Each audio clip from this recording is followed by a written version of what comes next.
Welcome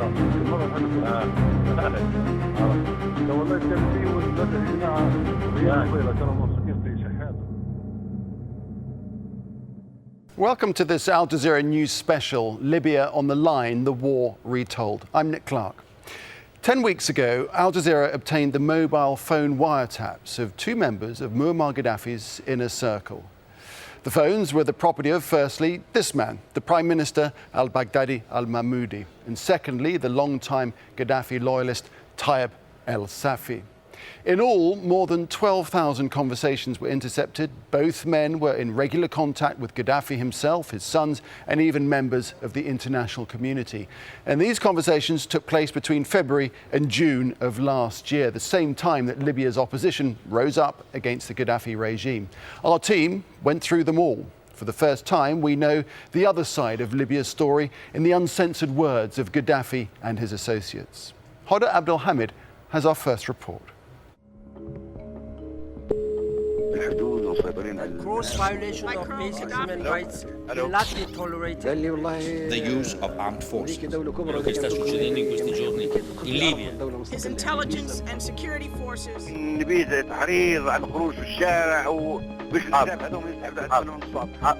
Whether it's a civil war or not, what we can. حرضوا بشكل تحريض. يجيبوا الكلاب عندكم يجوا يدوسوا عليهم يقولوا لهم انتم يا خونه يا اللي بتجيبونا الانجليز. انتم لكم من نحن ولا حاجه تجيبكم الانجليز ولكم. Gaddafi survived for 42 years by keeping a tight grip over the country. One of the most obvious ways was to record and listen phone conversations. Now, after the fall of Tripoli, it became clear that it was not just the average Libyan that was being monitored, but also members of his inner circle. Thousands and thousands of phone conversations give you an insight in how they dealt with the uprising, what they were trying to do to prevent Libya from slipping from their hands, and also, sometimes, how they personally felt about the conflict. Publicly, Gaddafi appeared to be eccentric and defiant. Privately, his tone was often more measured, even caring with his close associates. وين انت؟ قاعد والله في طرابلس. لا كان غادي راهم يذبحوك على طريق الطرابلس. يقول لك على المنفى. اين اقول؟ المنفى لازم تدبر فيهم كيف؟ الصبر هذه لازم تكون مضمونه وتكون معنا والاعلانات الخضراء وكيف؟ اول حاجه في بير الاشهر في منطقه المنفى راهم معديين العالم الخضر معلومات. When Tayeb El Safi says that Bir al-Ashab supports him, he is pulling his leg. You know these places? They are tiny villages with about 10 people. So Tayeb is fooling him, or maybe just giving him an answer to get him off his back. Because those who knew him well knew how unpredictable their leader was. انضموا مع بعضكم ودافعوا عن المنطقة واللي يقربكم اعطوه النار وخذوا العالم الخضر وديروا شعبيات غادي. Awad Hamza met Gaddafi back in the 1960s when, as young officers, they plotted to overthrow King Idris. But soon afterward, the friendship ended and Awad spent 36 years under house arrest. He was like Machiavelli. He was willing to approach anyone with any type of a deal. The aims justified the means, as long as he stayed in power, him and his sons. This Gaddafi was more apparent during conversations with members of his government.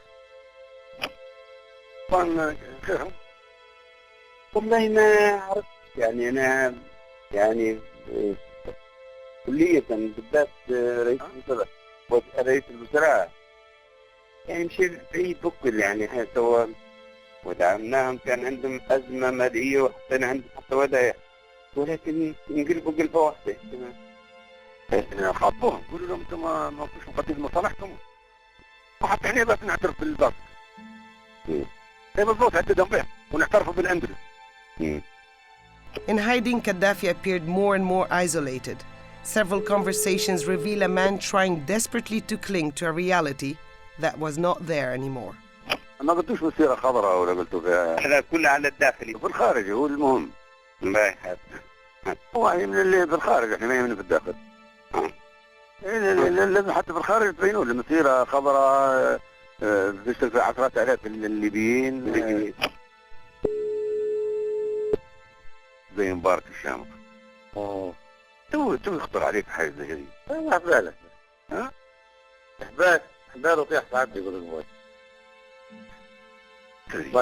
والله الأحباب. أنت هو أمين مؤتمر الشعب العام. شنو كان يحلم هو؟ تو شنو يبي بعد الدين؟ والله اللي طيح ساعات وحباله وما عنده عقل تو كان يديرها واحد رجعي، واحد غني، واحد من الإخوان المسلمين، واحد من الزناقة، واحد من الفاشيين اللي بالسلطة. أما فيها واحد زي هذا. لا يعني حتى قامش الحرة هو، الحرة بتاع المخابرات الأمريكية وين هو؟ وين الناصرية؟ وين الثورية؟ وين القومية العربية وتحرير فلسطين والوحدة العربية؟ هو كان عنده إحساس. He had the feeling that people would never let him down. He could not imagine Libyans being against him. He was under the impression that the problems could be solved. But the only solution that would satisfy the Libyans was Gaddafi's removal from power. Abandoned and on the run, he died in the hands of those he had vowed to crush. Well, it is an extraordinary insight, isn't it? Hoda joins me now, along with Jalal Al-Galal, former spokesperson for Libya's transitional government that took over from Gaddafi last year. And Jalal, first of all, what effect do these tapes have on you when you listen to Gaddafi's voice? You were there throughout the conflict. Well, just listening to them right now, it strikes fear still in me. His messages were always delusional, threatening, and it obviously had an effect on us. But as time progressed, we destroyed the fear barrier, and then they started getting worried. I think that's the essence of it. With the small successes that we've had, momentum built, and then euphoria ensued, and it seemed us on the upper hand while he was beginning to get fearful about losing what he had. Right, so it was going in reverse ways, really, for both sides, wasn't it? It was. Hoda, from your point of view, 12,500 recordings, an extraordinary amount of work went into it. What was it like going through them all? Well, I have to say the first reaction was, gosh, what do I do with this?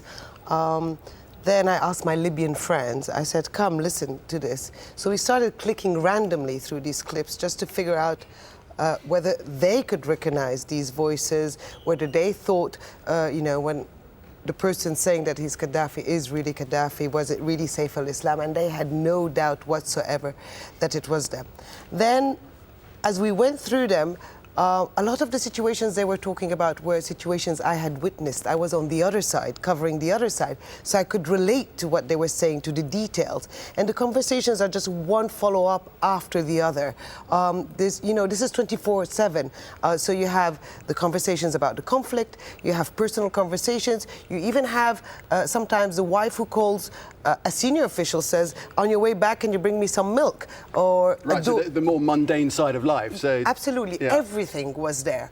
And then I think, no matter how good you are at propaganda, and Gaddafi was very good at it, you possibly cannot really fabricate all this. Right. This is not possible. There's too much in it. Absolutely. But there are conversations that are already on the web, aren't there? Yes, because what happened is that these conversations were actually the system recording itself.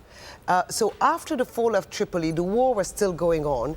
Some of the fighters took some of these conversations and just posted about a few dozens on the internet, specifically ones that were there to prove or to keep the momentum of the war. You still had to find Gaddafi, you still had to find Seif al-Islam, you still had to continue. Libya was not liberated when Tripoli fell. But the conversations we have are completely different than the ones that are on the web. Really. Right, and another thing that really struck me was the large number of informants that the Gaddafi regime had everywhere, in all parts of the country. And from your point of view, Jalal, it must have been difficult to know who to trust, wasn't it? Well, it was. It was very difficult. From the very beginning, we knew that he had supporters. We couldn't gauge the number.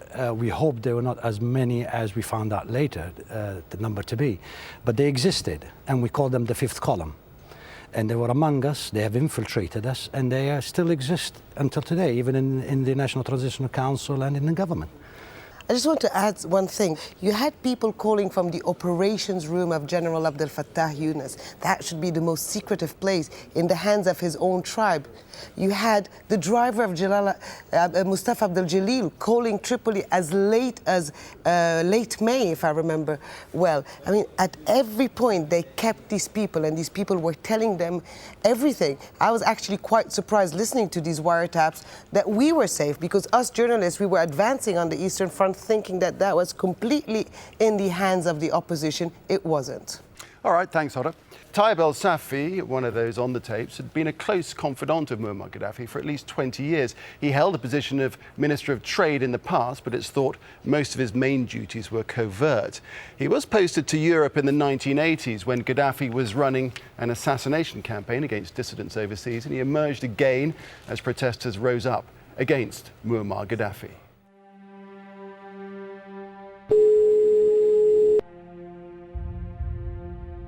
نعم حاج طيب كيف حالك؟ أهلا حالك باهي؟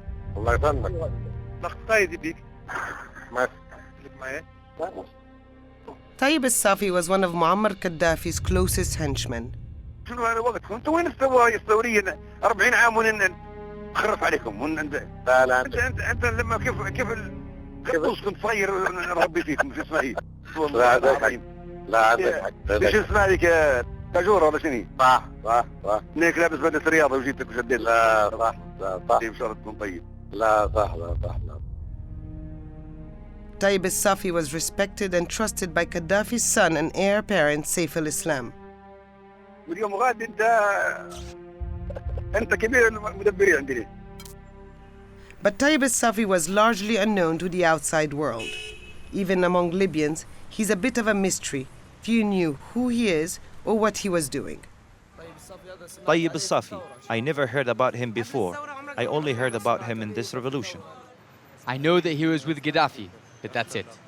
I only heard about him just now, during the revolution, that he is one of Gaddafi's associates. Still, he played an important role throughout the conflict. One of the very few men who had the power to issue orders of his own. He was in Benghazi when the uprising began. The audio recordings make it clear that Tayeb El Safi was in charge of containing the rebellion here in the east by any means possible. In fact, it's from this building that he was directing operations until it was overrun by protesters. أنا في تقديري الآن هم قال الشرطة تروح تضرب عليهم دائرة ما يكلموهمش قطع عليهم دائرة. المواجهة توا يبدو لي مش صح الليلة. يا اما تكون مواجهة قوية وعنيفة يا اما تكون في مواجهة عرفت؟ اوكي. يا تكون في مواجهة عنيفة وقوية لا من أنا أتحدث. لكن المواجهة البسيطة عبارة عن تأخذ عواطف الناس تقريبا يتفرجوا وأنا أتحدث من اوكي. But Tayeb El Safi didn't follow this advice. Instead, he colluded with the head of intelligence, Abdullah al-Senussi, and went back to the same old methods used over and over again to quell Libyan aspirations. وانا والله كنت مصر انهم لازم يمشوا وانا عيطت قلت لهم يا جماعه ما تعبوش كلموهم يقول لهم انتم كانت همكم بغازي ترى احنا عند الضروره وبنمارس الساحل ونمارس الصح يعني بنواجه اي حد قوه ترى يا عبد الله حتى قايد يقول لا لازم بغازي تكون تحت السيطره ما تبقوش الامور يا جماعه الله يهديكم يقولوا كان ظهرتوا قوتكم هذول يخافوا كل واحد يقول في جحيم. But his read of the situation was flawed. Protesters had broken the fear barrier. The red line was crossed. الكلام كده حتى على السيطرة وين الحرية واللي قتلوا الاولاد اللي طلعوه ونحن ما عادش نستنوا ويعتزموا في الوتاف بتاعها ما وانا اخش عليه ما طيب وطلع لوحدين نزل ثورية كيف حرية ما طيب حرام نزل. يعني في الأول كان الكلام اللي بيجينا يعني. At first we were hearing that people were not calling for the removal of the regime. We were told they had demands. A delegation was sent to Benghazi to listen to the people. It's probably that trip that went wrong. They were supposed to solve the situation, but it turned to violence. Benghazi fell within 5 days. Tayeb El Safi moved to the capital, and until the very end, he continued to plot and scheme with his vast network of informants for the return of the regime to the east. وردوا بك وتفكروا كيف تدعموهم ماديا ولا بأغذية ولا نيرة كلام فاضي. هذا مدربك خلوهم يجوعوا وخلوهم يعانوا. تفضل لك كل شيء موجود لكن مش قادر نوصل لك. مانيش قادر نوصل لك. ايوه بالجواد هي يعني خليها ايش كما يقول تنتعش يصير يعني التركيز يتم عليها بحيث انهم يعرفوا هم ان اللي لها قريب اهم واضح تم تحسن وهو. اوكي تمام.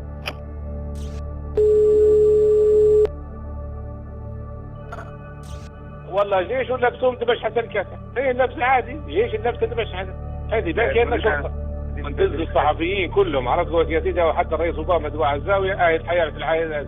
هذه المدارس هذه السلع التموينية هذه الحياة الطبيعية هذه الأدوية هذه المستشفيات وهذه شرطة عادية قاعدة زي في كاليفورنيا. هو كل واحد يجيب روحه. وإحنا وشرطتنا وعملنا ونتوكل على الله إن شاء الله. وأنا أعيش وأنا واقف والموت وأنا واقف. السلام عليكم. السلام عليكم. الموت واحد هنا واحد شفيع. But the power and force didn't work. Tripoli fell 6 months later, and Tayeb El Safi slipped away. He's currently living in Egypt, but Libya's justice minister wants him back to stand trial. He was fighting against the revolution. He worked with the regime to ignite the war and commit acts against Libyans. We made a request to Interpol and we wait for governments to hand these people over to us so they can be judged on Libyan soil. Tayeb El Safi is not the only one. There's a long list of senior members of the former regime who have fled the country. They might not be known internationally, but Libyan people know them very well. And now that there's more and more information about their alleged crimes, there is growing pressure to bring them to justice as soon as possible. Investigators and lawyers have been gathering evidence and building their cases against dozens of members of the former regime. We cannot build a state without a strong justice system. How do you build a country with everyone on the run? People will know that former regime members were not brought to justice, and that sets a bad example. They will ask why they didn't face trial. It's a tricky matter. The search for justice can easily slip into a witch hunt after a civil war such as Libya's. But the leaders of the new Libya have little choice. Transitional justice needs to be a top priority for the country to move forward. Well, we know the whereabouts of most of Gaddafi's inner circle. Here they are. And as we heard there, Tayeb El Safi, he's in Egypt, and Libya's transitional government has asked for him back. Then you have the former Prime Minister, al-Baghdadi, al-Mahmoudi. He fled to Tunisia. Gaddafi's head of intelligence, Abdullah Sanusi, is in Mauritania. Abdullah Mansour was the head of Libyan state TV, the main tool for Gaddafi propaganda. He's in Niger. Then Gaddafi's head of internal security, that's Mansour Dao. He's in Libya, in jail in Misrata. And then, of course, there is Seif al-Islam, Gaddafi's son and heir apparent. Very much the man of the moment. He's in Libya in the custody of a militia in Zintan. The government says it wants him to face justice on Libyan soil, but the International Criminal Court wants to try him too. Earlier this week, I sat down with the ICC Chief Prosecutor Luis Ocampo to see what these Libya recordings could mean for the case against Seif. So, Mr. Ocampo, we went through these tapes and we'd like to have your advice as Chief Prosecutor of the ICC. We found one or two clips that are pertinent to Seif, and this particular one that we're going to play you was from March 2011 between Seif and Tayeb El Safi. Have a listen to this if you would. انتظر خارج جمال عبد الناصر ان اميرها راح تآمر وفي بعض الضباط مش كويسين. ايه عزيزه. مرات يطلعوا طيران ولا يديروا حاجه والله. تو انت زي وحدين يفطون. عندي وحدين يفطون ولا غير سمع. اي. انت بروحك عندك وحدين يدزم غادي في القاعده. انا تو كلمتهم قلت لهم عدوا حفظوا القاعده ردوا بالك منها. عليه يمشي القاعده لك انت كان عندك قوه حتى 10 انفار يمشي يصمد حتى الرصف فوق الرسل. وين تو مبلغ جماعتي. Fascinating. You see, Seif was the boss. Seif was giving orders. We have information, but this is very interesting because it's direct orders to kill, to eliminate, to liquidate them. And March, all the operation was launched. We collect evidence of Seif organizing the plans in February, but this is new for me. Seif giving direct orders. The prosecutor from Libya say he has this type of evidence. So how useful is this in any case against Seif al-Islam? Okay, this is TV, so a court of justice need to confirm this is authentic. Yeah, so it certainly is authentic, but further checks could be made. Yeah, we need a witness who explain how the tape arrived to your hands. But this authentic is very interesting because, as I say, it confirmed that Seif was the boss. Seif was giving orders, and the orders include liquidate them and kill them. So both are very important issues.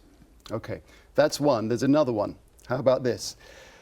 We've also got Seif in conversation with the Prime Minister, and they're talking strategy. I won't play the clip now, as it's quite long, but there is an element in it. At one point, Seif poses the question, should we have human shields? Should we have human shields? He's putting forward this consideration. Is that kind of thing culpable evidence? When was that? That was April 2011. That was about a month later. Yeah, because in April, they were doing Misrata. And in Misrata, it was the first time they had strong confrontations. And of course, using civilians as shield is a crime. It's a war crime. So what he's discussing is, are we committing war crime or not? But also, in the way you described to me, is again Seif. Baghdadi is the prime minister, and Seif has no formal authority. However, is giving orders or instructions or discussing a strategy with him. That's the evidence we have. Seif as a key element in this operation, planning, implementing part of the plan, but then supervising people, key people. The bottom line is there a case against Seif al-Islam? Oh, but without your interception, there is a strong case. We have a strong case, and the Libyan prosecutors say he has even a stronger case than us. So we have two strong cases against him. Okay, and that leads us on to the other debate about The Hague or Tripoli, where the trial should be. The Libyans wanted in Libya. The Libyan told me that they are very grateful that the court intervened in April, May, because in those days Gaddafi was in charge, but now they're going to show that they can do it. For them it's important because he explained to me Seif is the face of the regime now, and they want to show to the world that they can do a fair trial. A lot of issues there, though, and not least security. Can you guarantee the security of Seif al-Islam if he's tried in Libya itself, and then there's the issue of judges being got at and witnesses and so forth? That's a Libyan challenge. But we have to wait for the ICC judges to decide. Just one final thing. Despite what we've said, Seif al-Islam was a civilian. There were others who could have been indicted, his brothers who were in command of brigades. Why was Seif, and why is Seif such a target for the ICC? The policy we have is to prosecute the most responsible in accordance with the evidence. When we started the investigation, we found three persons who were the key elements. Muammar, Gaddafi the father, Seif, and al-Sanusi. Muammar and Seif were the planners. Seif also, we have evidence Seif hiring mercenaries because they were thinking that the normal army officers will refuse to follow the orders. That's why they like mercenaries. And Seif was deeply involved on that. And then we have some evidence that Seif giving orders. And then al-Sanusi was the guy who wasn't the planning, but was the guy who was in the street, who implementing the plans. Then below them, we have many others. But our office focused on the more responsible. In the more responsible were Muammar, Seif, and Sanusi. Because his brothers, of course, Hamis and Mu'tasim, were in charge of brigades, and no doubt there would be evidence there that you could find. Oh, no doubt. There are 1,000 more people that should be prosecuted. But the ICC prosecutes few people, so we prosecute 1, 2, 3 persons, that's it. The rest for the national authorities. How important do you think it is for the process of transitional justice for Seif al-Islam to be tried in Libya? I think it's important that he receive a fair trial. He's still innocent, we have to prove his responsibility. But I think it's very important that people in Libya follow the process, a fair process, in ICC or in Libya, whatever the judges decide. But it's important the educational part of the trial. My country changed it when we prosecute the generals. People learn what happened through the witnesses. So I think that could be so important in Libya. It's like to create a baseline, a common ground for all of them. And finally, from the point of view of what you've seen and heard so far about these tapes, from these tapes, how important do you think they may be in the process of transitional justice? These tapes are great. You should give to us or to the judges or the prosecutor in Libya. It's very interesting information confirming what we have. It's very important to show the direct involvement of these people, because people don't believe that Seif, who was in London going to dinners and to universities, suddenly is giving instructions to kill.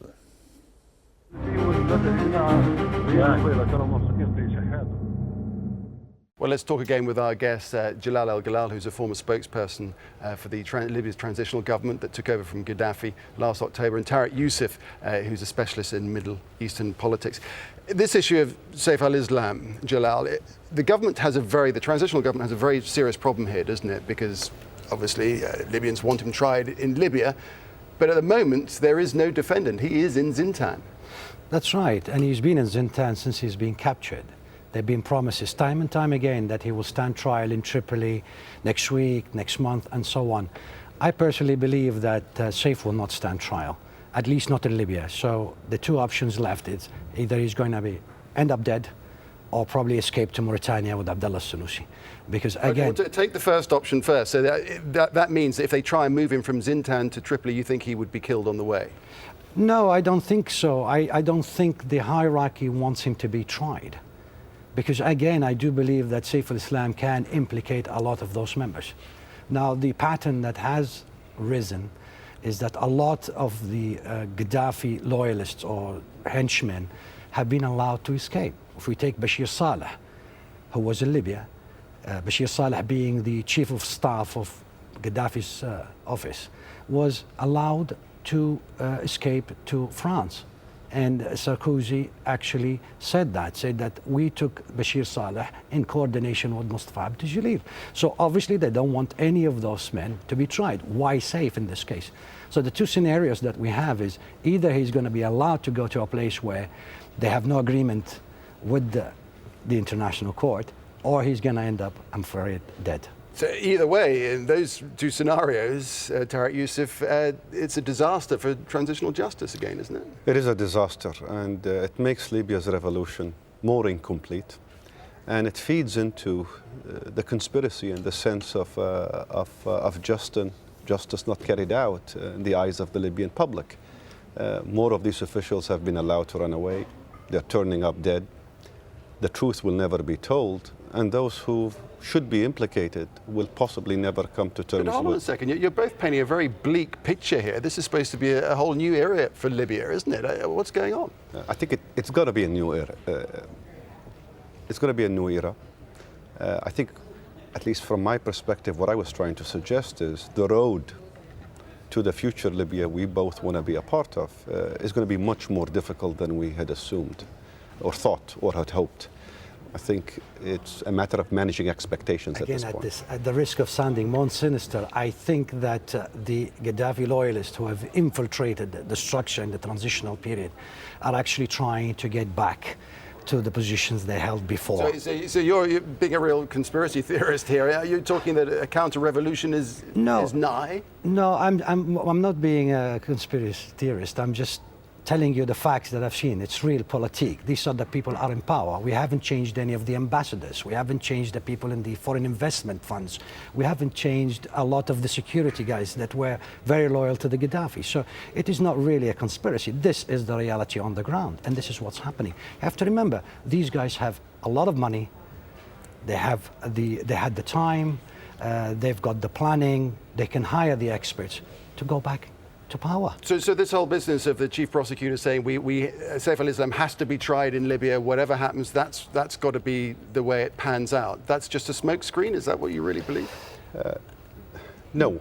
I think we're saying it's much more complicated than the public pronouncements. And maybe just to re-emphasize and reinforce what Jalal has just suggested, there is a counter-revolution in Libya in the way that there's a counter-revolution in Tunisia and in Egypt. When we talk about the secrets that Seif al-Islam has, and those in the country who wouldn't want him to reveal those, and indeed those, I guess, outside the country within the international community, what kinds of things are you talking about?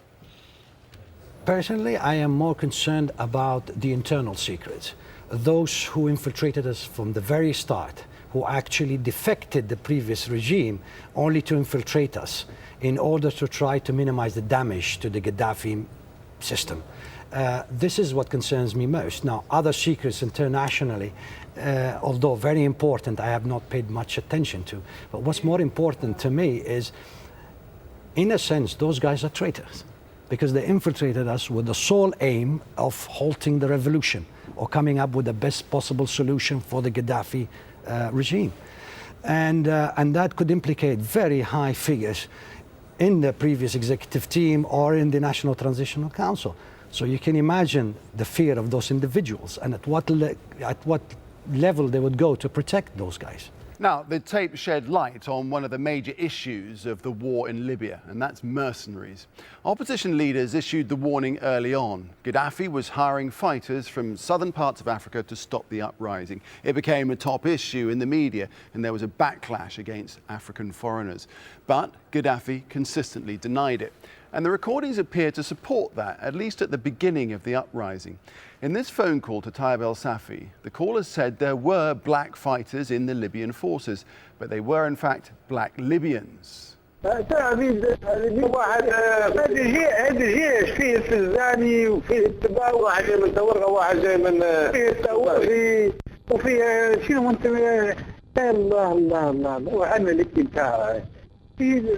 والله فارقة ومناشرين في كل وسائل الإعلام خلاص هي فارقة. That is the only reference to the issue, except perhaps this. A month later, two Somalis, Seif al-Islam and El Safi, are discussing how to stop an attempt to steal Libyan oil. قلت لك في سفينة خشت تاخذ نفط من الطرق. والله يقولوا عليها لكن هل دخلت فعلا ولا ما دخلتش ما نعرفش. عندهم حتى حرج عالمي ان هذا قرصنا عن نفط الليبي. ايه صح. ممكن حتى نديروا حاجه اخرى. حتى الصوماليين اصحابنا. ايه. عبد الله منصور. ايه. ذلك في الطريق ياخذوها. Well, we're going to ask our Libyan guests about this in just a moment, but first we want to offer a different perspective. People and the children. I just came from a meeting of the Children's Foundation here. That's Franklin Lamb, an independent journalist and commentator on the Middle East who covered the Libyan war from Tripoli. He spent the whole time with the Gaddafi regime, and I spoke to him earlier. Franklin Lamb, thanks for joining us. Good to see you there in Beirut. What do you make of this whole mercenary issue? This idea of mercenary was used by the NTC to whip up international support for their cause. In the West, we have to recall that because of NATO's involvement, without which there would never have been a successful NTC operation, successful in the sense that they ousted Gaddafi. It's another question, as you've raised, whether or not the extent of their legitimacy today. But I think the issue is overblown. I have no doubt that there were. Look, there's thousands and thousands of foreign workers from many African countries. The Gaddafi regime welcomed them on in a good basis to have 100 different jobs, and there would have been no shortage of applicants for a mercenary force, but compared with the power of NATO, it was a very small matter. Did you meet any mercenaries? Did you see any? I met some Ukrainians, I met some Serbs, we know, but they were technical advisors to Gaddafi's army and certain institutions ranging from the media to IT services. We saw them around. But the same thing happened in the East with the NTC. They had some foreign SAS types, they had the Navy special forces from the Americans, they had British forces, that's been documented, French forces, there were forces from Qatar in there. I have to say, Mr. Lamb, your take on this is a long way from that of many people we've been speaking to. You know, there's another point of view, and the fundamental issue that I recall among the population, and these weren't just propagandists, is that the NTC was viewed as illegitimate, that they were mercenaries. Some of the leaders came from abroad, some of them hadn't been to Libya for years. Let's put that to Jalal Al-Galal, former spokesperson for the NTC. From what the NTC was saying, what Franklin is alluding to there, if we were to believe the NTC, the whole country was awash with mercenaries, but it's simply not true. It's overblown, as Franklin said. Well, we can't ascertain the exact numbers or how many of them there were. But I do remember the beginning of the conflict. We did round up as many of the African workers as possible in Gar Yunus University. Gariones University at the time, and we actually shipped them at night to the Egyptian border. Now, there were mercenaries. As to the number, I don't know. It could have been exaggerated. But I wouldn't go to the extent where, say, it was used by the NTC to whip support. I personally believe Gaddafi was the best marketer for our revolution because he was delusional and he was threatened us with obliteration. But there were mercenaries. I've seen them. I've heard some of their ID cards. I've seen their ID cards. But not on the scale that the NTC was saying. Because the fact is that in the tapes, as we've just seen, there's very little reference, practically no reference. For all we know, there's no reference at all. And you would think they would say something if there were some there. The NTC never stated numbers. I can't remember any NTC member actually saying there were 100,000 mercenaries or 10,000 or 15,000. Okay, Tariq Youssef? I take with issue with a lot of the conclusions that Frank has made on the basis of whether we can conclude or not that mercenaries were used extensively and effectively. I would not, for example, compare the presence of military advisors sent by NATO countries to the recruits that were on Gaddafi's payroll and were used for predominantly activities that would not pass any measure of international law or could not be justified. Number two, I think it would be unfair to also suggest that the Libyan revolution wouldn't have been successful without NATO's intervention. I think it would have taken much longer, would have been a much bloodier. That is a conversation for another day, and we will have it another day, I assure you. But for the time being, no question that propaganda was very much part of all this. Propaganda always a part of war, indeed. And after decades in power, Muammar Gaddafi had created a finely tuned propaganda machine. It was a key part of his arsenal. But only now, through the recordings, are the lies and tactics of a dying regime being revealed. Hoda Abdul Hamid has this report. Throughout his 42 years of power, Muammar Gaddafi crafted his image very carefully. Here, he's the father of the 1969 Fatah Revolution. Here, he's the great leader, father of the nation, adored by his people. And this is Gaddafi, Africa's king of kings. Gaddafi was everywhere, from television screens to city streets. Keeping that image intact was very important. There used to be a poster of Gaddafi there, and it was torn down by protesters, something unheard of in this country until then. Now imagine this. There are demonstrations popping up a bit everywhere. They're becoming more and more violent. The government is trying to figure out what's going on. And in the middle of all this, replacing a poster is a priority. بدك تقول الامور كلها تمام الا الصوره هذه اللي بدنا نديروا فيها رايب كان القائد اللي في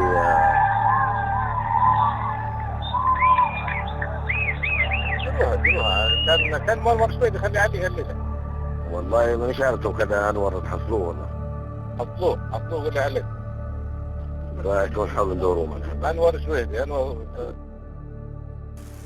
It's his son Ali who received the call. He was on the streets among the protesters and had no intention of printing one more picture of the man he wanted to overthrow. This was not the first time he had received such a request, but it was the first time he refused it. I could have had problems, so I just ripped off the cables from my computer so it wouldn't work. 3 people came to me and said we need a picture of the leader. I told them that my machine was broken.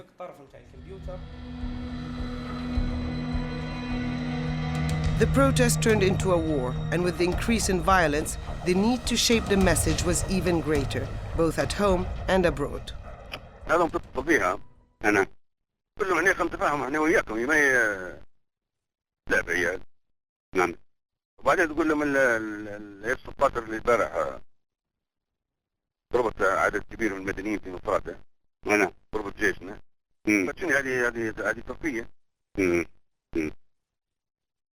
نحن دوبا نكبر حتى العدد راح نقول لهم الوفياتنا اما قالوا يا جماعه احتاج ان احنا نضرب في اسبوع ولا هذا كبير بس عشرات المدنيين. Surely enough, in less than 1 hour, the Prime Minister delivered the message to the Turkish Foreign Minister. من الطائرات التحالف مباشرة بعد مغادرة الباخرة وأدى إلى قتل عشرات من المدنيين وعشرات من الجنود. NATO strikes were seen by the regime as a golden opportunity to try to mobilize as much support as they could specifically when the targets were buildings in residential areas. المكتب اللي نستمعوا فيه هذا بتاع الطفولة. لا.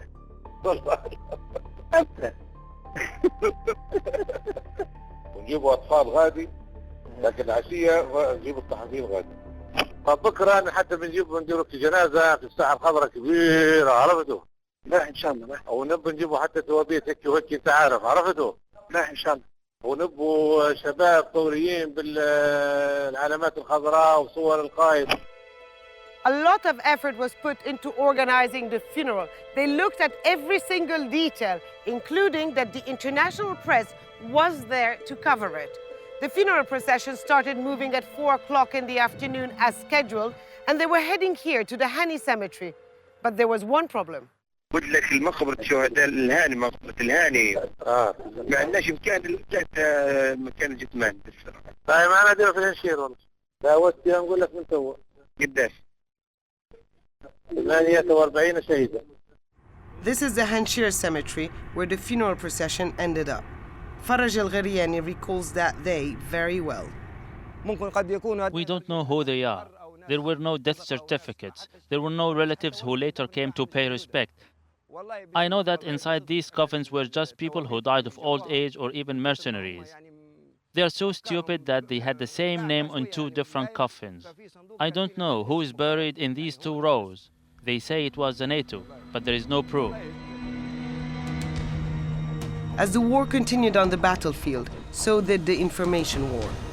Arish Saeed is an outspoken TV journalist who was captured by Gaddafi forces in the eastern town of Ashdabia. He was taken to Tripoli and forced to give full statements on state TV, appearing next to Seif al-Islam Gaddafi. I was brought here and threatened with rape. It was awful. They wanted to break my manhood. Seif was sitting there. The presenter was here, and I was in the audience. Seif was talking, and he said, Arish is among us. He can testify we did nothing to him. This was the cue for Arish to speak out. He had been coached by the information minister, Ramadan al-Bariki. It was the first time I ever wore a suit and a tie. He told me there were 3 things I had to say. Seif treated me well, Tripoli is safe, and there are no mercenaries. شفت نزلنا اللقاء بتاع الريش شفتها. غنمة الريش العيلة والله. والله يوريك. بس أنا الساعة 9 اشتغلنا معي حلقة كويسة وقلت أنا منتجة معينة. حورت البارح حورت واجد وكلام صحيح. هاي عودوا كاميرا كويسة يعني هو العيد طبعا أنا حرصت على إنه يظهر كشخص مقتنع بالكلام اللي يقول فيه ومش خايف من المشكلة على. أحسن حاجة. إقرارا بالحق. To be honest, the media arm of Gaddafi was very successful during the war. But they knew it wasn't going to save them. Gradually, the truth was coming out, and by July it was clear they were lying. State-run television continued to broadcast Gaddafi's propaganda. July's NATO bombing failed to shut down the station, and Egypt never did respond to repeated requests from the anti-Gaddafi forces to jam its signal. It was only when Tripoli fell that Gaddafi's propaganda machine was silenced forever. Well, it is a fascinating subject, and we'll get more on the whole issue of propaganda from our Libyan guests in just a moment. But first, this thought from Franklin Lamb, an independent journalist who covered the war from Tripoli, embedded with the Gaddafi regime. We used to sit with Ibrahim Musa and skewer him during lunch on his propaganda. Remember, he was based at the Rix's Hotel. The Western media was there, and they were not all that sympathetic, and they're pretty sophisticated. They saw through some of these staged events. And Howard Kane, people like that. Baghdadi, we raised those issues with. But again, the same thing was on the other side. On the 24th of August, I was in the Corinthia Hotel after the surprising and shocking fall of Tripoli. At dinner the night before, Ibrahim Musa said, "Don't worry, we've got 60,000 well-armed troops waiting for the rebels." He called them the NATO rebels. Well, of course, it turned out they didn't exist. My point is that when the Western media then showed up at our hotel on the 24th, some of them, well-known, had been traveling with the NTC all during their campaigns, and they said to us, and they said to me, nothing that the NTC put out from our point of view, or a couple of journalists whose name you would know, was true. Let's put this straight to Jalal Galal. You were the spokesperson for the NTC, so what do you say to that? Well, I disagree totally. I mean, when the revolution started, there was no media committee there. And when the journalists arrived, they were not staged. They were allowed to roam the place. So we didn't have a strategy or propaganda. The journalists could investigate, go wherever they want, when they want, anytime they wanted. But well, we did have propaganda there, didn't we? We were discussing it just now, this issue of mercenaries, for one. We stated the fact. It could have been blown or exaggerated a little bit. Well, that's propaganda. But we never actually gave figures or exact figures because we couldn't ascertain those facts. If you consider that is as much propaganda as we have carried out, then maybe we have. And what about the issue of Seif al-Islam being captured? Because that came up at one point, and the Western media went with it, didn't they? I was the media committee spokesman for the NTC, and I could not verify this. And I've maintained that, and it's on record. So that wasn't a strategic announcement? No, it wasn't. It wasn't. The war by then was over. We were looking for individuals just to alienate all the fears that still existed. So whoever put that out had his own reasons, but it wasn't the NTC. And I guess Tariq Yusuf, as far as the NTC were concerned, they were fighting against a pretty well-oiled propaganda machine, weren't they? Very well-oiled and time-tested, and they were doing it on the cuff. They were doing it with minimal resources. They were doing it, quite frankly, quite shockingly, with minimal preparation, coordination. Just on the Seif al-Islam announcement, the very individual who revealed that to the world confirmed the day after that he had not verified it, that he received a phone call indicating that Seif had been captured. I think in many ways the ad hocness and the arbitrariness of the revolution is what also made it successful. It made it difficult for Gaddafi's typical tools of repression to track it down, to attach it to a few individuals or a few offices. But along the way there were a lot of these mistakes, mishaps, and in some cases they were quite significant and troubling. Well, the recordings reveal that the Gaddafi regime members got a lot of their information from international TV news. Have a listen to this. والله الاخبار طبعا موضوع الجنازه بتاع العشيه هذا كويس ممكن هيأثر تاثير كويس بالراي العام. طبعا في احداث اخرى طلعت في قصف في فلسطين وفي موضوع سوريا وموضوع اليمن، لكن طبعا جماعه الجزيره ما زالوا مركزين علينا يعني الجزيره في تركيز طبعا. لكن المحطات الاخرى نشوف البي بي سي ونشوف السي ان ان ونشوف كذا بدينا نوخر احنا بالاخبار. البي بي سي كم خبرنا كم؟ خبرنا يجي 3. And helping to keep Libya top of the agenda was Hoda Abdelhamid, our correspondent who was in Libya throughout the conflict. And we're going to show now a clip of Hoda reporting live from the front line when she was suddenly surrounded by Gaddafi's forces. Yalla. Gaddafi forces, we have to go. Quickly. And the reason we're playing that is because it's clear that Gaddafi's regime were paying close attention to our movements. Listen. والله الوضع في الوادي الأحمر جيد والله صار أصفر منهم مجموعة كبيرة بما في ذلك مراسل الجزيرة كان معهم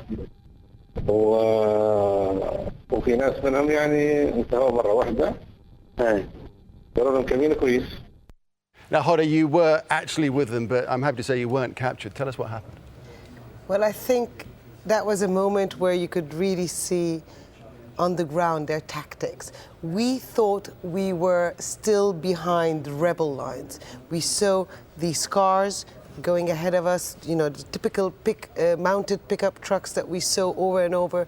They had the independence flag, so we thought we were actually in very safe territory. And during that live, those cars came back rushing again, but there was also, there was a flanking at the same time. So they were shooting all along, and they were trying to push everybody back. And as you were listening to these tapes, 12,500 of them, it must have been extraordinary to hear your own name being mentioned, wasn't it?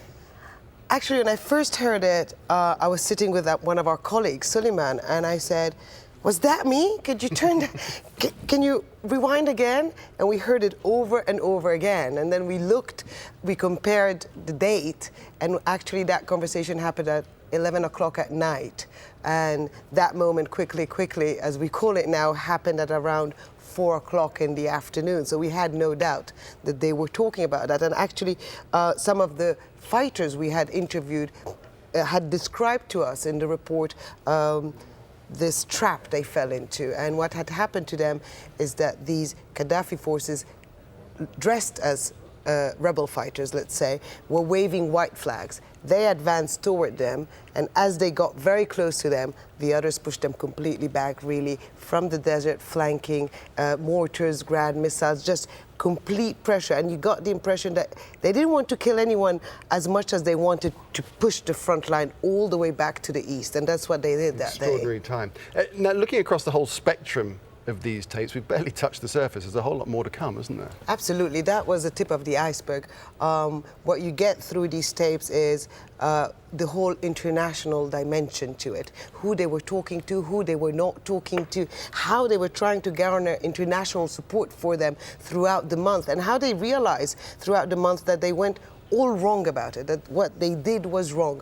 You had also the domestic side to it. They continued trying over and over again throughout the month to win some tribes over, to try to redeploy to the east. It was a continuous preoccupation for them. And Jalal, as we look ahead to the next revelations of these tapes, what would you be looking for, do you think? What could come out of these tapes for you? Well, already the tapes have vindicated our claims, and that is they will go to any length to maintain their hold on power. They would do anything, obliterate anybody, just to continue the tyranny they used to have. I believe that more of the same, who were in contact with them, it could expose some very important members who have escaped the radar so far. Who knows? But there's a lot more to come. I'm sure of that. All right, Jalal, thanks very much indeed. Jalal, Galal and Hoda, thanks a lot. Thank you. Thank you. OK, you can listen to all of these recordings and more on our website, aljazeera.com. And there we've posted an interactive timeline that shows you what was happening on the ground in Libya and what top government officials were saying about it in private. You'll find a selection of the more interesting wiretaps there too. Just click on the link to Libya on the Line. All right, that's it from me, Nick Clark, and from our guests. It's goodbye.